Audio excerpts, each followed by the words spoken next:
Assalamu alaikum and welcome back to another episode of Manifesting Muslimah. I'm your host, Zara Pedersen, and today we're going to talk about gratitude. We're going to talk about finding things to be grateful for. It's such a huge component to using the law of attraction. It's also such a huge component, of course, to being Muslim. It's such a huge thing in Islam to be grateful. We all know the ayah in the Quran where it says, if you are grateful, I will give you more and more. I am obviously paraphrasing wildly. I am certain that in the Arabic way it is said differently, and you've probably heard it in different ways. But the sentiment remains the same, that through gratitude, Allah will bless us with more. And of course, when it comes to the law of attraction, that is very much also a key component to manifesting the things into your life and making it or creating the space for Allah to give you the things that you are asking of Him to give to you. So we're going to talk about that a little bit today. And it is, of course, also another step in my 7-step framework. If you're not aware of the 7-step framework to using the law of attraction from an Islamic perspective, you can learn all about that and how to use the law of attraction from an Islamic perspective by picking up my book, Manifesting Muslimah. It'll be linked in the show notes, and it is linked in absolutely everywhere I can link it, of course. Okay, so let's talk about gratitude, because I think it is such a greatly overlooked component to, well, basically anything in life, really. And I find it quite interesting that gratitude specifically is one of those very overlooked things, especially because we as Muslims always say Alhamdulillah, which is, of course, us thanking Allah for whatever it is that we need to thank Allah for in that moment. So the shukr, right? The thankfulness, the gratitude, right? And I'm finding it quite interesting because I find myself saying Alhamdulillah several times a day. Like, I couldn't even give you a number, because it's not like, oh, I'll just say it once or I'll feel it once. Like, I will say it so often, especially in conversation with other people, whether they're talking about something in their own lives or I'm talking about something in my life. Alhamdulillah is pretty much like a constant. It is that, and mashallah, subhanallah, like those words, are just embedded in my conversation. And it's not even something that I'm thinking about saying anymore. It is just such a knee-jerk reaction, for lack of better words. It just comes so naturally. And alhamdulillah for that. Like, listen, even that, that just came on its own. But as I was saying it, I just noticed it myself. But like, I am really grateful for that. And so even just saying that, alhamdulillah, that it comes as such a reaction, it's just such a reflex at this point, because I want it to be. I want to be able to constantly come back to that. But one of the things that I did notice and have noticed for a long time is the amount of times we say it, but we don't necessarily feel it. And I don't say like feel it as in like, oh, you don't mean it, but as in we don't give the full effect to the words of Alhamdulillah. It's kind of a funny thing. I'm going to take you back on a little bit of a story from my own personal life. And this is with regards to my dad. It always comes back to my dad. But, he's just such a character. Alhamdulillah for that. I did that one on purpose. But he is just such a character. And, as I'm getting older and looking back and really delving deeper into my own religiosity and spiritual journey, I am very much reflecting upon my experience and my journey with my dad and his relationship with his spirituality and religion. And one of the things that I've always found so funny thinking back is the way that my dad can definitely say like Alhamdulillah, like in a lot of different ways. But then he also has the one where he like really delves deep into that Alhamdulillah. And you can just feel that like he really wants to feel what he's saying. And he said, like, I can't actually copy it and do it in the same way that he does it. Of course not, because it's so unique to my dad. Not to say that nobody else ever does that, but the way that I was introduced to it was through my dad. And I find it so heartwarming the way that he does it, because there's levels to his alhamdulillahs, like there's levels to his gratitude and things like that. And you can tell that sometimes it's like that alhamdulillah because there's a genuine sort of gratitude for something. Then there's the alhamdulillah because there's a reminder of the gratitude. And then there's the alhamdulillah because there is this, we will try and find the gratitude even though we're not necessarily happy with the outcome of something, or that we need to remind ourselves that to have tawakkul. So we say alhamdulillah even when in our own world and in our own understanding we are perhaps not necessarily immediately grateful for an outcome. And so it's so interesting to hear my dad saying alhamdulillah, because you can hear the nuances in it. And I think sometimes that is something that is definitely being forgotten and is being neglected, because we always think of like gratitude, we have to feel it as in like this immediate joy, love, peace, overcome of that, like that shukr for Allah's and Allah's blessings. And we're forgetting that sometimes it doesn't have to come from somewhere else. Sometimes it's a feeling we can bring about within ourselves. Now, I've spoken about gratitude before, where I've spoken into the fact that gratitude is not an emotion as such. It's not a feeling. It's not like when you feel angry and you feel sad, or you feel in love and then you feel depressed. Like you can feel all of these different emotions, because gratitude is one of those I say feelings, but you know what I mean when I say it that way. It's one of those things. It's one of those things we can feel that is somewhere above emotions and feelings, which sounds so funny because I feel like I'm lacking a specific word to explain like the feelings that we feel and then the things we can feel that are above feelings. Do you know what I mean? Please, if you have a word and you know what word I'm looking for, if it even exists, DM me, let me know, because it is really starting to bother me that I don't have another word for it, because I feel like I'm making it sound more complicated than it actually is. But you have your feelings, and then you have the things above feelings that will remain regardless of how you feel.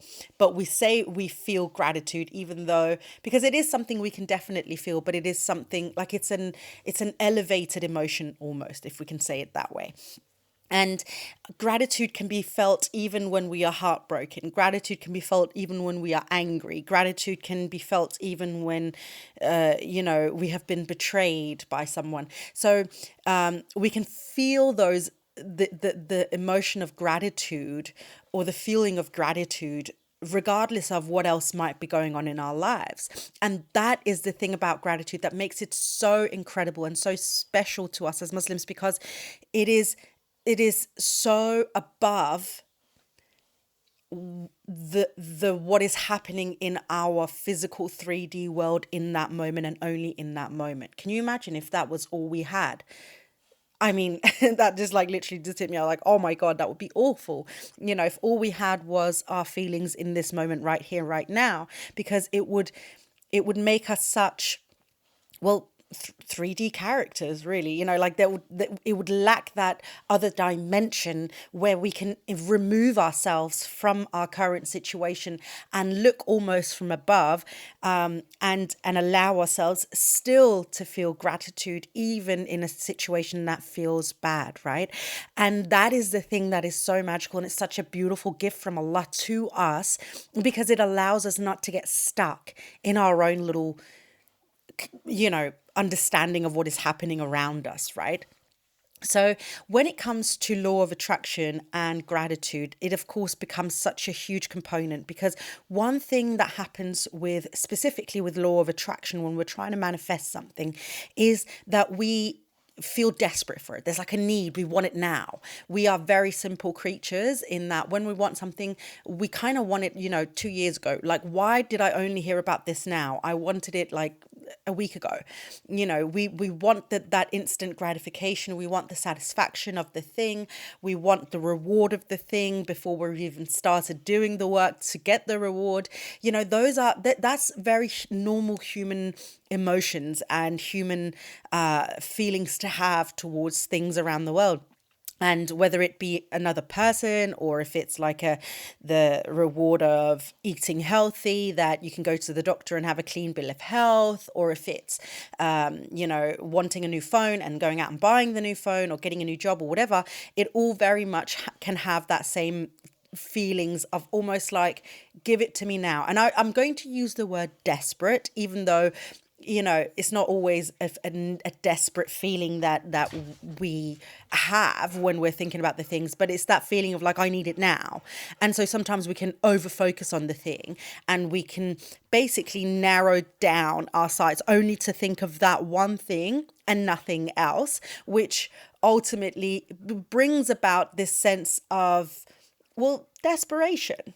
This focus on a thing, and it becomes so all encompassing in our lives that is kind of the only thing we can focus on, even though there are many other things in our lives that we can and should be focusing on at the same time as well.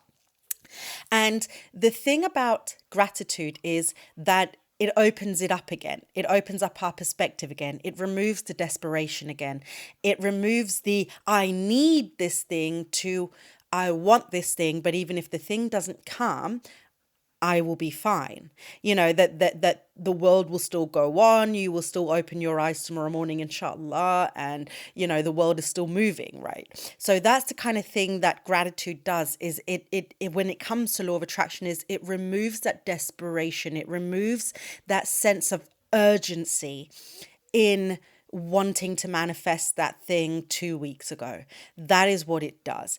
And that is such a magical component. I use the word magic, but you know what I mean, because of course we don't really dabble in magic, and law of attraction is not magic, but I like the word magic, and I like using the word magic because it makes me feel good, just like I like glitter. It feels like they're besties. Glitter and magic, they go hand in hand, don't they? Don't say they don't. And if you disagree with me, that's totally fine. But you don't have to tell me. But anyway, it's the magic thing in law of attraction that makes it easier for you to actually then attract the thing in, because it's not coming from a sense of urgency and desperation, but from a place of relaxation and gratitude and tawakkul.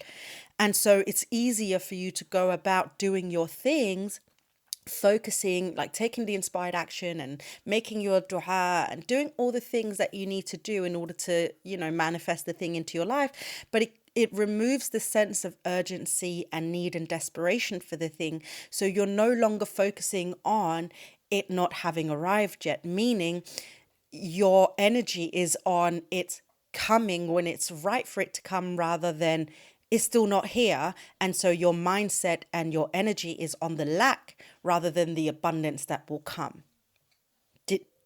I hope you understood exactly what I said right there. So basically, the gratitude makes you focus on the abundance that is on its way. So energetically, you're aligned with abundance, and you're constantly looking for that abundance in your life. So energetically, you're aligning yourself with more. Whereas without the gratitude and the ability to focus on other things in your life, you're constantly looking for it not being there yet. And I see a lot of people who, they understand the concept of gratitude. They'd like to think they have the gratitude. And at the same time, I see you guys, you can't hide from me. You're sliding into my DMs, you're commenting on the videos, and you're like, but it still hasn't arrived yet. But it still hasn't arrived yet. And that right there to me is shukr. Alhamdulillah. Because what you're doing right now is you're focusing on the lack. And so you're constantly staying in the energy of it is not here yet, meaning you're then pushing it further away. You're not allowing the flow of life and the flow of Allah's plan to come into fruition. You're instead trying to force something in without that thing, like, okay, I'm doing it right now. I'm actually, well, not right this minute, but like these days. So where I'm staying, there are cats and stuff, and I'm feeding a few of the cats. And one of them, Ultima, she's the cutest little girly. And she is so cuddly and sweet. And she's like a street cat, but she always comes in, she'll cuddle up next to me, and, she'll sit with me and cuddle for hours. She's that kind of girl. But if I try and force the cuddles on her, she will move away from me. Anybody who has cats probably knows this. Like, I think it is just like a very cat thing. But the moment I'm sort of like, oh, she'll come to me when she wants, she will come and she will stay for hours. She will go to sleep next to me. She will purr and push her head up against me and all the things that cats do. But the moment I try and force more cuddles on her and like, I want it now, it's for me and not for you, then she pushes away from me. And think of it that same way. The moment that you're trying to force it to come is the moment that you're actually just pushing it away, because it's the energy of urgency and desperation. And so that urgency and desperation lies not in abundance, that lies in lack. I need love from you because you're not giving me enough, so I will force you to love on me. And the cat's like, nah, what are you doing? And it's kind of the same thing. If you're wanting, you know what? Oh my God, I'm so bad at this. I'm so sorry. I keep interrupting myself. It's okay. I forgive myself. Sex and the City. Sex and the City. I'm not talking about any of the movies, and I'm not talking about and just like that. I'm talking about the OG 6-season HBO thing.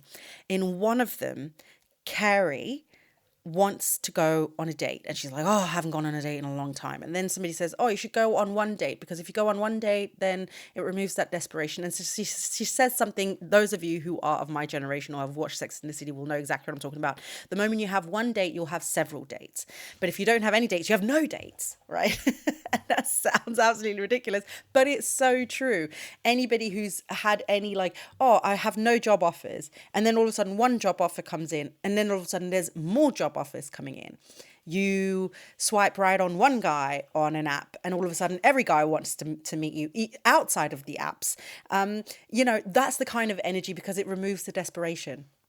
That is kind of how it works. When you feel like you have no money whatsoever, you will have less money coming in. But if you feel like you're constantly getting money from different incomes, different streams, unexpected avenues, it keeps coming from everywhere. You'll find money on the street. Somebody will gift you money. There'll be an unexpected tax return, all sorts of things, right?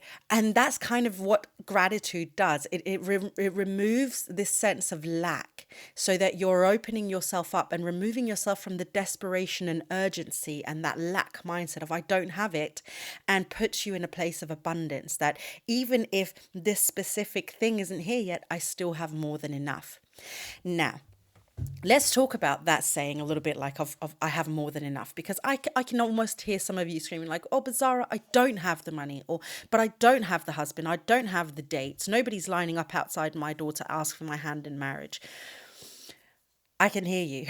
Don't worry. So there's this thing with gratitude, is that the moment that you wake up in the morning, Alhamdulillah. Alhamdulillah. It's a vibration. It's an energy. If you don't have money in your account, well, at least I have a roof over my head and I'll be paid again in 2 weeks. Okay, stay with me. I know this is not necessarily always the things that we want to hear, but it is so necessary for us to be reminded of it. I don't have the newest iPhone. Well, Alhamdulillah, I am not in a country where there is war, where my families are being killed every single day. There's a genocide happening in the world. There's several happening in the world for that matter, but there's a genocide happening in the world, and I feel helpless. But Alhamdulillah, I have avenues of helping through charity work, volunteering, making more money so I can donate more money, things like that. I'm single and I feel lonely. Alhamdulillah, I'll always have the option to go out and meet people and put myself energetically in a position to meet people. There is always something to be grateful for, and as I said, it comes down to even to the point of Allah has given you one more day, that you wake up in that morning and you have a chance to do better and be better, do more, try harder, whatever it might be, right? And even to that extent, if there's nothing else that you can find, the fact that Allah is allowing you another day means that Allah is thinking there is still hope for this person to do more, do better, experience this thing. I believe in you. Your time is not up. That means there's still another chance for whatever it is to happen for you, and for you to make it happen for yourself as well. And that is gratitude as well. It doesn't as I said, gratitude is an energy. It's a feeling that is above, our emotions, feelings. And it is such a powerful vibration that even if what you're lacking is, let's say, money, because it's such an easy example to use, even if you're lacking money, you can say, but Alhamdulillah, I somehow always have enough to eat, so I don't go hungry. Alhamdulillah, the rent is paid for by my husband. I live with my parents. I have a cheap rent, so I can always afford the rent, whatever it might be, right? So there's, even though you're lacking the money, there's still the gratitude around other things. And guess what that gratitude does? Because the vibration is so powerful, it'll pull the money in.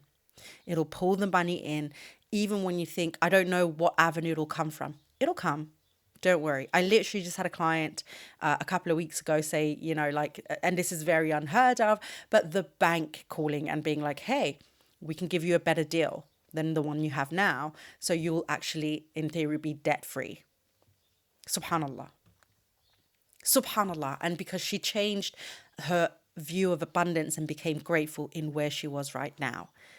And as the vibration, the energetic vibrations of gratitude emitted from her, it was easier for her to then receive abundance from unexpected ways, including from the bank.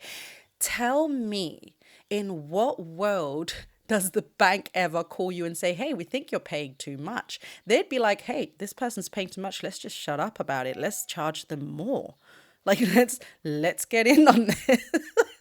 I'm sorry. I clearly we're in a time right now where, the prices for things go up. Inflation is real. We're all feeling the strain of it. If you want to go out and buy a house right now, the interest rates are going up. They're not going down.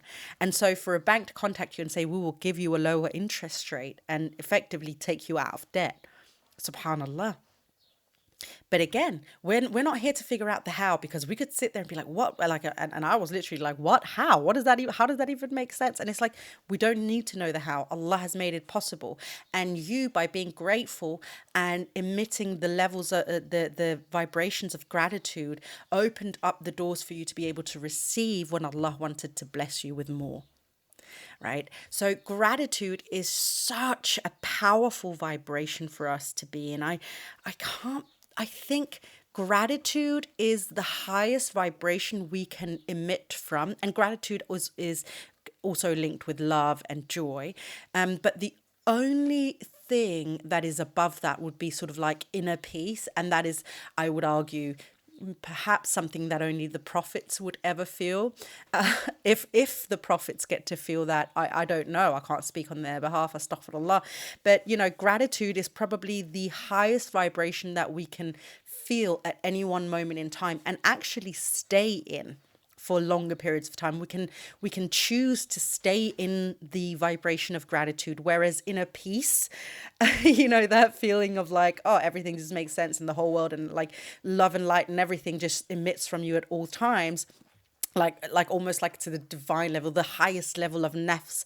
We have 7 levels of nafs, and the 7th level is literally where your whole life is only devoted to Allah and the closeness to Allah, and nothing in this world matters. And as I said, maybe some of the prophets were at that level. I could imagine that's kind of the level that only prophets will get to at some point.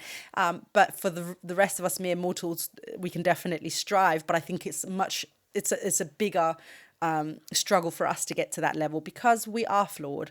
But that would be the 7th level of nafs, of our ego, to be at that level. And so we can strive to be at the gratitude level and stay there for longer periods of time.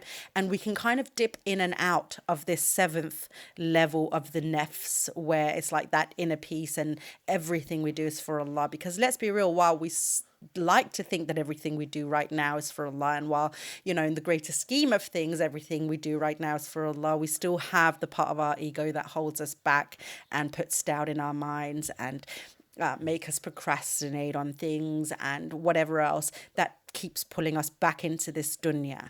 And that's not a bad thing. It's called, that's the trials of this life. That is what Allah has put upon us. And so we, of course, accept it. But yeah, sorry, that was a little, I kind of diverted into something completely different there. But still, it still is, as I said, to come back to the point that the gratitude is the highest frequency, the highest vibration we as mere mortal human non divine creatures can live in and stay in for longer periods of time. Of course, we have to work to stay there. We have to do the work. We have to make our salah. We have to be good people. We have to constantly open our perspectives up for more and stay grateful for what we have, even when things go bad or when we deem things to be going bad.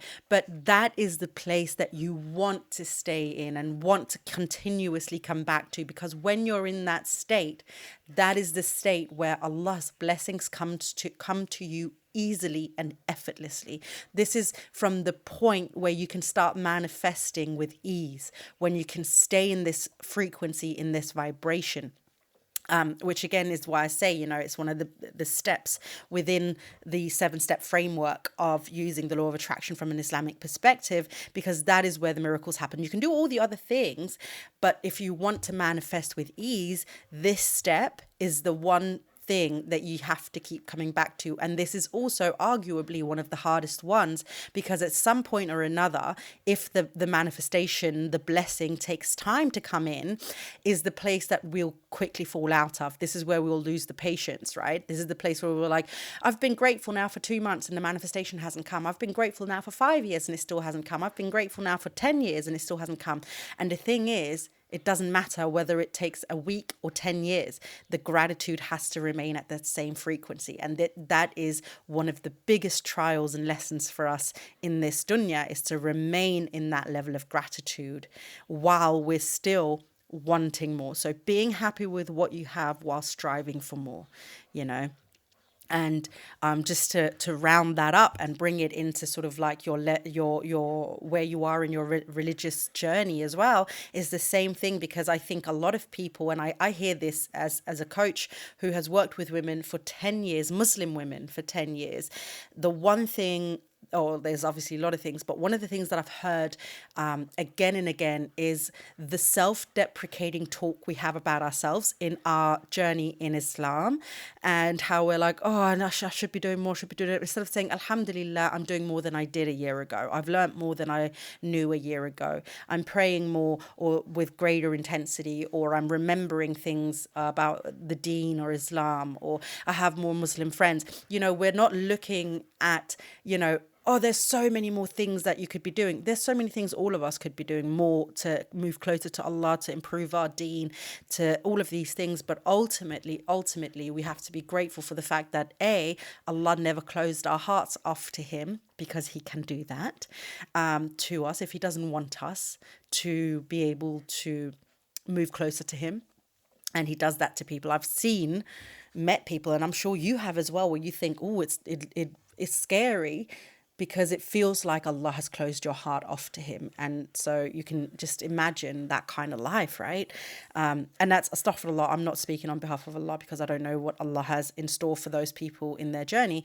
But of course, you meet people where you're like, wow, you're very, very, very far away from anything that looks like Allah. And it just seeing that in another person can feel very frightening and scary. At least it can to me when I see those people.